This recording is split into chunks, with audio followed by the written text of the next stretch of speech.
retornamos com o Filosofando, que hoje está dando prosseguimento à série sobre o Livro dos Espíritos. E falamos hoje mais sobre os aspectos históricos sociais que envolveram a elaboração, a feitura dessa obra. Professora Sônia, no primeiro bloco a senhora estava falando sobre realmente todos esses aspectos que envolveram a publicação, né, a elaboração e publicação do Livro dos Espíritos. Gostaria que desse prosseguimento. São os momentos que antecedem a publicação, né? Muito embora o livro de Canuto Abreu, ora aqui em questão, tivesse abordado o dia do lançamento desse livro, né? Então, a reunião que foi feita na residência de Kardec com a sua esposa e os seus amigos, né? As pessoas que estavam diretamente envolvidas na publicação do livro, desde as médiuns até os editores, os seus companheiros e tal. Mas a época de Kardec, que é algo que eu quero enfatizar bem, Márcia, a época de Kardec estava repleta de fenômenos ostensivos, como as mesas girantes, de aparições de espíritos, de movimentação de objetos, não somente na França, mas no mundo inteiro. Eram os espíritos chamando a atenção dos encarnados para as realidades do espírito. Hoje, se chamam esses fenômenos de poltergeist. Na época, sabia-se que os espíritos estavam por trás dessas manifestações todas. Porém, era uma época de muita mistificação e ilusionismo também, como os fenômenos encenados por Harry Houdini, já ao final do século XIX e início do século XX. Um filme que bem retratou esse momento é um filme chamado O Ilusionista, que mistura ilusionismo propriamente dito, magnetismo, hipnotismo e mediunidade de efeitos físicos, né? Desnecessário dizer da importância de Allan Kardec, nobre espírito reencarnado na Terra, depois de cumprir vitoriosamente 2 das suas reencarnações reveladas a nós, como sacerdote da época de Júlio César e como sacerdote tcheco Jan Hus, sacrificado à insânia da Igreja Católica do século XIV. Necessário dizer que muito se especula hoje sobre outras reencarnações de Kardec.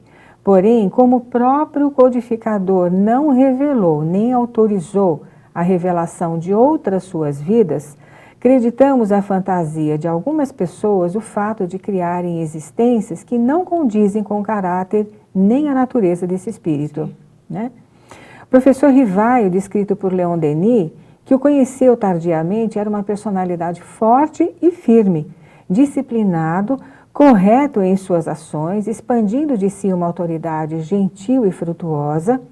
Foi o escolhido por Jesus de Nazaré para organizar, analisar, coordenar, classificar com discernimento, com sensatez, conhecimento, prudência, reflexão, sabedoria e competência, todo o trabalho mediúnico que lhe chegava às mãos.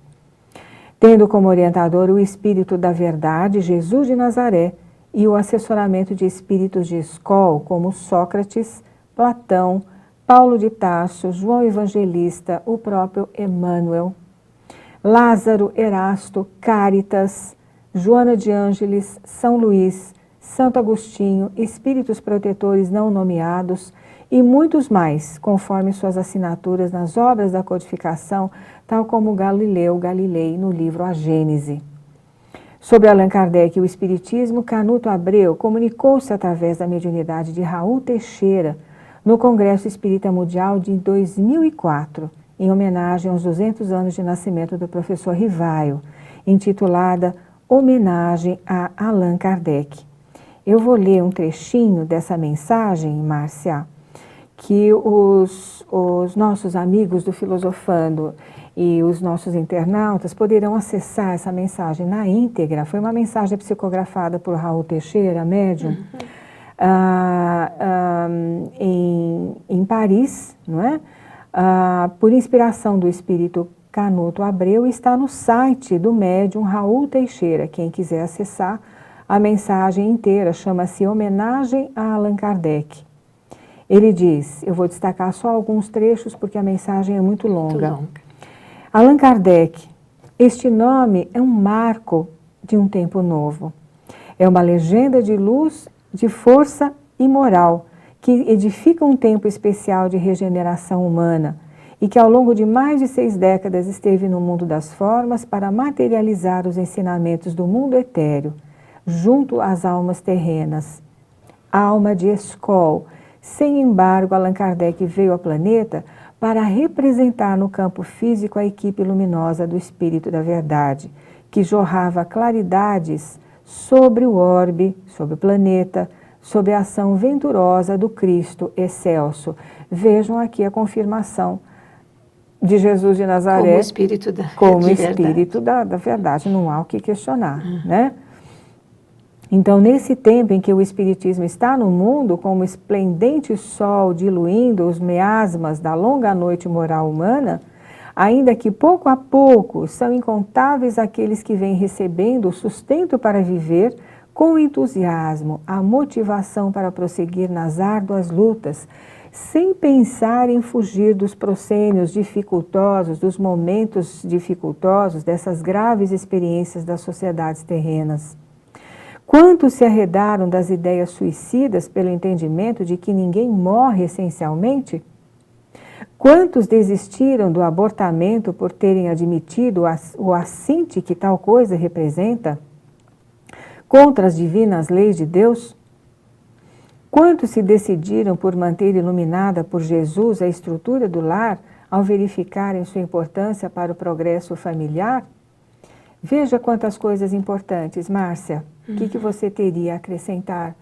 Depois nós continuemos um pouquinho. Não, Sônia, eu queria só fazer uma observação e que essa mensagem, né, que o Canuto Abreu deu no Congresso Internacional Espírita em Paris, pela ocasião dos 200 anos de nascimento de Kardec, é muito significativa, porque dentre tantos espíritos que poderiam estar dando mensagem nessa oportunidade, né, ele foi o escolhido.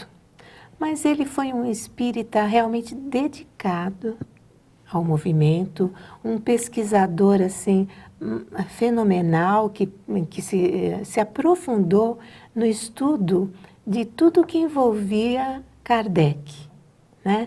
E prova é que esse livro é um livro que a gente tem informações que nenhum outro livro nos dá, não é verdade? Exato. E embora, como você falou, no livro ele começa mostrando a reunião que foi feita na casa dele, no dia do lançamento do Livro dos Espíritos, aparecem lá diálogos entre as médiuns, jovens médiuns, muito interessantes e que mostram toda a metodologia, toda a forma como foi elaborado, construído o Livro dos Espíritos. E com muito critério, muito cuidado, conforme eu disse no começo, não é? Então, Allan Kardec era o espírito adequado para fazer todo esse trabalho, não é? E depois o interesse que ele teve em não colocar o próprio nome, mas um pseudônimo, não é? Então já atesta a idoneidade desse espírito. Mas eu queria dar sequência à mensagem psicografada pelo médium Raul Teixeira, o espírito Canuto Abreu.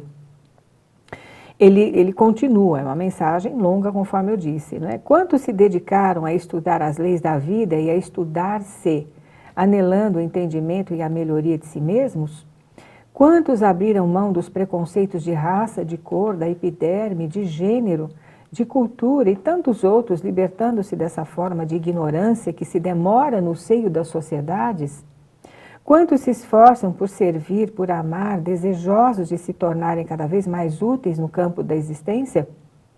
Hoje, quando reconhecemos na pátria espiritual os inúmeros equívocos que costumamos cometer, quando caminhantes na vilegiatura corporal, ou seja, encarnados aqui na Terra, vale considerar a importância de fazer com que a gloriosa informação da codificação penetre a nossa intimidade, a fim de que respiremos esse portentoso pensamento espírita, convertendo em nossa real filosofia de vida, o que nos capacitará para a conquista da felicidade.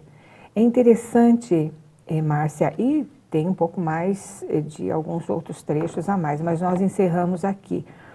É importante continuar essa observação de toda essa ambiência histórica que cercou Kardec, que blindou Kardec. Nós estávamos até dizendo há uns tempos atrás que Kardec deve ter tido uma proteção espiritual muito grande, porque a sua missão era extraordinária, não é? Então, quando os espíritos dizem que o espiritismo vai para o mundo inteiro, e nós vemos o mundo inteiro hoje como está, e não vemos nem sinal do espiritismo no mundo, a gente pode até pensar que era uma ilusão por parte daqueles espíritos, daquelas pessoas, achar que o espiritismo fosse alcançar o mundo inteiro.